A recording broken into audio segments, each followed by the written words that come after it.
Is it possible to cover all of Dota's key events this year? The drama, the scandals, and historic moments, all under 15 minutes and making it fun. Please bear with me if I go off topic for 5 minutes. Okay. Hold my hand. Yep, let's go. January! The year began with roster mania, with each team building its own new lore. Miracle came back into the pro scene, along with the signing of FBZ and Matthew after they failed to qualify for Dream League Season 22, and the Nigma fans are still bleaching their eyeballs pretending this never happened. We also saw Tundra squash their own roster, with plans on building a super team around Mind Control and Pure, which turned out to be a head-on collision, but we'll get to that later in the video. The month ended with one of South America's most decorated players, Stinger, getting banned in the middle of a tournament after being caught sharing his account with Parker, which, as you'll see later in the video, is a person that is dangerous to interact with.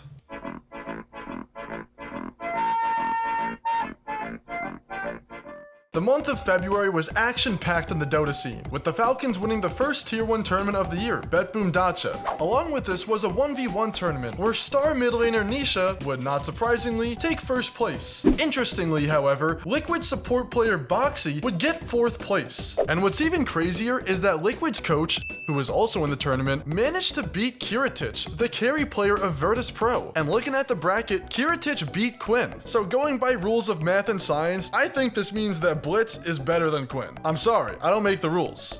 And in late February, the Grim Reaper got to both Team Aster and Thunder Predator, as both teams would disband and not return to the scene. And remember how we said Mind Control was picked up just a month ago?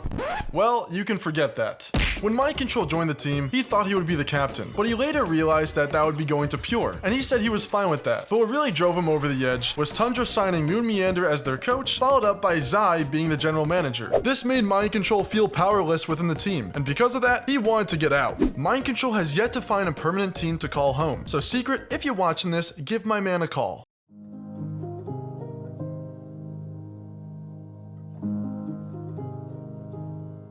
Along with March came patch 7.35D, which gave us the ability to toggle Divine Rapier and flip it between physical and magic damage. The M in March also stands for Mouse, as they finally made their return back to Dota after a 7-year hiatus. Looking back at their year, however, if there was an award for the most underwhelming team of all time, Mouse would certainly be on the list of nominees. I mean, I'm sure they're all great people outside of the game, but when you look at their stats, it's a fat load of dog poop. It's like you know they're having a good tournament if they make it out of the group stage. Like, if your favorite team loses to Mouse, you know your team's in trouble. And not that we're making a tier list of all the teams, but if we were, they would be at the bottom. Mouse recently changed their roster, and I see this as a big upgrade. They picked up Nande and Toby, two very talented players, but lack a little experience. And that's where Big Man Fly comes in. So in my opinion, Mouse might be cooking with this lineup, but I'm curious to know what you think. Let me know in the comments. And shoutouts to Entity for winning the 1-win Dota series, placing above teams like the fully loaded 2-time TI winning Team Spirit, and the eventual TI champions Team Liquid. And I think I speak for everyone when I say it's so good to see no one back at the top.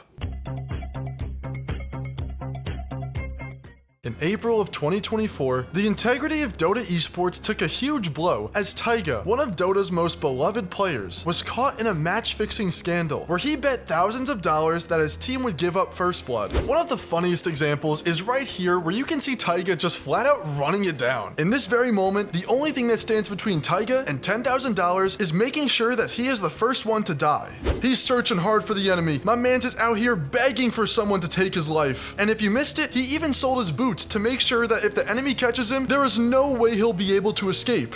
But alas, he practically finds nobody, which means one thing: he's gonna have to feed his lane, do it fast, and make it look like he's not doing it on purpose. Which is what happens right here, where he basically runs in 1v2 and feeds, earning him around $10,000. Now folks, there is so much information and receipts regarding this scandal, so if interested, I cannot recommend enough watching Morph's video on the topic. I'll give a link in the description, and make sure to slap the subtitles on if you don't understand Russian. In other news, the Falcons have just won ESL 1 Birmingham, giving them 3 titles out of the last 4 Tier 1 tournaments. I also gotta mention how BetBoom got penalized in the middle of this tournament after Save abused a bug on Shadow Demon that allowed him to get his ultimate to level 3 when he was only level 12. Obviously, they were caught, penalized, and they still lost.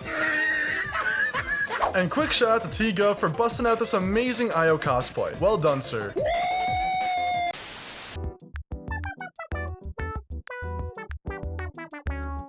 May day started off with Pudge becoming the first ever hero to reach 1 billion picks, which means we're done first picking him every game, right? Right? Oh, hell no! Oh, hell no! In this month, we got to see Sumail and GH stand in for Shopify. We got to see Nine make his return to pro play. And we got to see Spirit take their first tier 1 victory of the year in a nail-biting best of 5 against Ame's Extreme Gaming. And following Dota this month had me feel like I was watching a reality TV show, as it was revealed that Blacklist players Gabby and Abed would have a physical fight at a photo shoot after Gabby would expose Abed for a lot of personal issues that was going on in his life. This not only resulted in a fight, but both players facing heavy fines. And soon after this, Gabby would get booted off the team. And 7 months later, he still hasn't gotten picked up by a team. So let me know in the comments if you think this is the end of the road for Gabby. If you're a Shopify fan, the month of June goes down as one of the saddest months of all time. Arteezy and the gang would fail to qualify for the Rion Masters and the International, ending Arteezy's 9-year streak at TI. They also lost their offlaner Saberlight, who jokingly said on stream that Arteezy is the one to blame. Arteezy is fucking trash, guys. Arteezy is trash. He's so bad. In a similar way, Team Secret, a team with a rich history in the Dota 2 scene, was 1 series away from qualifying to the Rion Masters. All they had to do was get through MAP. Victory goes to the Radiant. Oh heavens, why? And the last heartbreak of this month goes to LGD, as they also failed to qualify for the International, losing to Somnus and Chalice's Team Turtle, ending an 11-year streak of LGD at the International. And you already know Zhao Weight's gonna be making everyone wash their face 100 times after this one. The month ended with 1win's Online Cash Cup, with Team Spirit only dropping 1 game in the entire tournament. They would beat the Gladiators 3-1 in the grand finals, with the last game being pretty funny as the Gladiators accidentally picked Beastmaster carry. While this was cool to watch, the Gladiators would get stomped, calling GG in under 30 minutes and giving Spirit a lot of momentum heading into the upcoming big boy tournament, the Rion Masters. That's what I'm talking about. That's why he's the GOAT. The GOAT. The Riyadh Masters wouldn't go according to Spirit's plan. They lost to Quest Esports 2-1 in the lower bracket, earning them a 7th place finish. The Gladiators would go on to win the whole thing, showing the world that they still have what it takes to be the best team in the world. And, Mouse fans, if you're even out there, this is what we like to call, GG go next. The month of July would also say goodbye to Arteezy, as he would step down from Shopify, taking an indefinite break. And on a serious note, the man that voiced Beastmaster, Anti-Mage, Slardar, and Necrophos has sadly passed away. May your soul find peace and rest, Sam A. Mallory.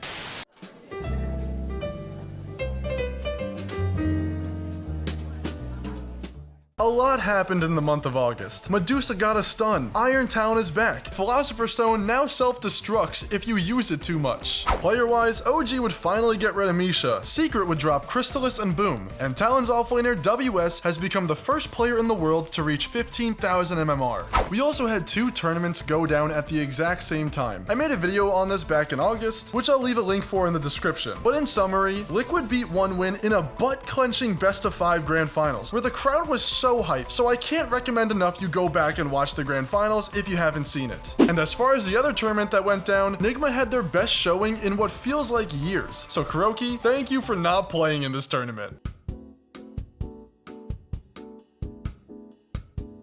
One does not simply mention September without the International. This tournament had it all. The hype, the storylines, and a beautiful ending to cap it all off. Team Liquid's run here was a win for the history books, defeating an opponent that they've fallen short to so many times in a grand final. To talk about this tournament in just a few minutes would be a crime. So if you're curious about any of the storylines or how Nisha had a 100% win rate on Puck, be sure to check out our TI recap video that we covered earlier in the year. Now that that's out of the way, let's get to the juicy part, the post-TI roster shuffles. One of the most shocking roster moves after the International was 33 leaving Team Liquid. It was revealed that he wanted to rebuild his own team and play around Soxa and Nightfall. Whether this move is the right play or not, only Father Time will tell. Another shocker to the Dota world was Thompson retiring. This man did the equivalent of if Michael Jordan retired in the middle of his prime. And Thompson, all I'm gonna say is this: do you really want your second to last pro game ever to be a Power Treads Dragonlance Batrider game? Come on now, don't do us like that. And if there's no slots on any teams for the upcoming season, don't worry. I heard Team Bald is always looking for new players. The next insane roster move we saw was Dyrachyo getting kicked from the Gaming Gladiators. This comes as a shock to a lot of people because this man has one of the most decorated trophy cabinets in the last few years. The only thing they haven't won is TI, which they've gotten second twice, which tells me that their new pickup of Watson will only be worth it if they win the International. The first big tournament post-TI was BetBoom Dacha Belgrade, debuting a lot of new rosters like Aurora, BetBoom, Tundra, and even Satanic, who would replace Yatoro on Team Spirit. A standout team this tournament was the unsponsored Chinese stack Yakult Brothers. They took down Liquid in what might have been the hypest game of the tournament. Despite not having Luna, Yakult somehow defends the base, causing a dieback on Nisha and Mickey, closing the game out just as the enemy would respawn. Unfortunately, their lower bracket run would end in the next round against a newly formed BetBoom team. Our grand finals would be the Falcons versus Tundra. The series went the full distance to Game 5, where Tundra would have a dominant lead the entire match, but would struggle to close out the map after a series of late game black holes that were just not enough to win the team fights. And although Tundra had a great showing this tournament, they would fall just short in defeating the final boss of the Falcons, losing 2-3 in a heartbreaker finish. The Falcons would continue this momentum into Dream League Season 24, where they would have a swift time getting into the grand finals, and took the whole thing 3-1 over BetBoom. This tournament highlighted a lot of upcoming teams and players, like Fortnite Man and Team Avulus. Speaking of Team Avulus, they managed to qualify for ESL 1 Bangkok over the newly formed OG and even the Gaming Gladiators. It's worth mentioning that they would face some controversy at PGL Wallachia, as it was revealed that Seneca was threatening to hurt Amar after he called him brain dead in a pub. At the tournament itself, Seneca would put his arm around him and threatened to throw him to the ground. This resulted in PGL stepping in, severely penalizing Avulus's draft time in their next match against the Falcons. And did I mention Puppy was back on Navi for this tournament? Despite having a bunch of stand-ins, Navi played really well this tournament, making the playoffs and even beating Alliance in a good old El Clasico matchup for a spot in the playoffs. The protagonist of this tournament was undoubtedly Parker, making it known that he is one of, if not the best carry player in the world. Heroic would go on to destroy the Falcons and secure South America their first ever LAN victory, and I'm so happy to see a veteran in the scene like Schofield be on the team to pull it off. Unfortunately, the team's success was short-lived, as Parker's toxicity would destroy the team from the inside out. Like this clip here where he goes on stream and outright talks crap about his team members right after an official match. Or this clip here where he gets tilted, buys back, and just runs it down mid while his team is clearly trying to fight for Roche, losing his team the game and the tournament. This would cause Heroic to drop him almost immediately. But man, is this such a tragedy, because I think I speak for everyone when I say this team is so fun to watch when they're all playing together. 2024 would conclude with no set team being the best in the world. BetBoom had finally won a Tier 1 tournament at Blast, Paravision having a historic run at ESL 1 Bangkok, and Team Spirit getting stronger and stronger with Satanic. Folks, 2025 is looking bright for Dota, and we don't know what's gonna happen. Even Paparazzi came back. I know you're cleaning your ears after that one, but you heard me right. Paparazzi is back, and he's playing with Ame. Oh my lord, 2025 cannot get any better for the season of Dota. Our last piece of news comes with Dyrachyo joining Team Tundra. It feels like we got some juicy lore really building up in the Dota scene, and I cannot wait for Tundra to play against Gaming Gladiators. I just want to say I hope you win all the battles that you don't talk about. Thank you for being you, your unique, awesome self that no one can replicate. You are enough, and your presence is valued whether you realize it or not. Thank you so much for just waking up today and just being you. Thank y'all so much for watching. If you took a poo during this video, then good job, I guess. Enjoy and appreciate today. I'll talk to y'all later. Peace out.